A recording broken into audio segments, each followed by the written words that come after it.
এতক্ষণ বাইরে তোমার জন্য অপেক্ষা করছিলাম বলাই, আসতে তোমার কোনো অসুবিধা হয়নি তো? না বস, তাছাড়া কলকাতা থেকে হাতিমগড় তেমন কিছু দূরত্ব নয়।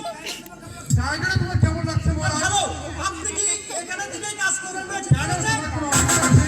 না না, আমার অবাক থাকবে কেন, কিন্তু তবে তুমি কি বলবে আমি তা জানি।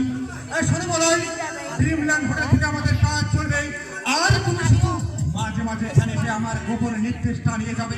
আপনি আমাকে হ্যাঁ, দলের মধ্যে তোমাকে সবচেয়ে আমি বেশি বিশ্বাস করি।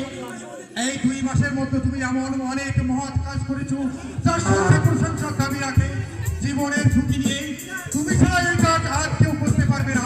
জীবনকে বাজি রেখে আমি এই মরণ খেলায় মেতে উঠছি স্যার। জীবন বাধ্যান নেই, আমার জীবন সূর্য যখন একবারে স্তব্ধ হয়েছে তখন আর নতুন করে এই জীবনের প্রতি আমার আর কোনো মায়া নেই।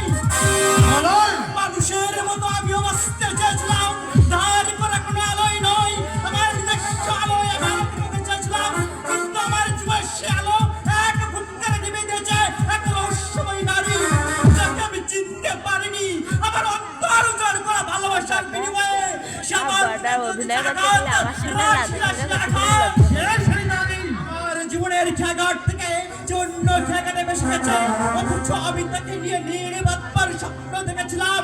একবার যদি সেই ঝড়াবাইকে আমি দেখতে পেতাম তাহলে আমি তাকে জিজ্ঞাসা করতাম, কেন কেন সে আমার ভালোবাসাকে আমার নির্দয়ভাবে খুন করলে, কেন সে একটা আলো উজ্জ্বল সম্ভাবনাকে অন্ধকারে নিমজ্জিত করলে, আমি তো তার কোনো ক্ষতি করিনি, কেন কেন সে আমার বুকে তুলে দিল বিচ্ছেদের আঘাত।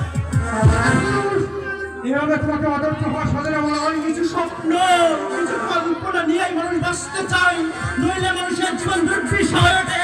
আমার জীবনে কোনো স্বপ্ন নেই, নেই কোনো আশা আকাঙ্ক্ষা, আমার সমস্ত স্বপ্ন বাস্তবের পরিভাষাতে একটা একটা করে ভেঙে চুরমার হয়ে গেছে, আশার নদী শুকিয়ে মরুভূমি হয়ে গেছে। জীবনের খেয়াঘাটের রাশি রাশি ফুল আজ আমাকে মোটা মোটা ফুল হিসাবে ব্যর্থতার সাগরে ভাসিয়ে দিয়েছে। সামান্য একটা নারীর জন্য তোমার চরিত্র মোটেই শোভা পায় না বলা হয়।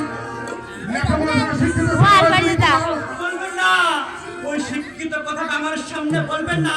শিক্ষিত কথা শুনলেই আমি কিছুতে স্থির থাকতে পারি না, আমার স্নায়ুতন্ত্র উত্তেজিত ওঠে, আমার মন সত্য চিৎকার করে বলে ওঠে যে আমি কোথায়, কোন কুলে যে ভিল্লাম আমি। মরণ আমার এই অধপতনের জন্য তাই সেই নারী গরিব বলে যে আমার ভালোবাসাকে প্রত্যাখ্যান করছে, তাই আমি প্রতিশোধ চাই, চরম প্রতিশোধ।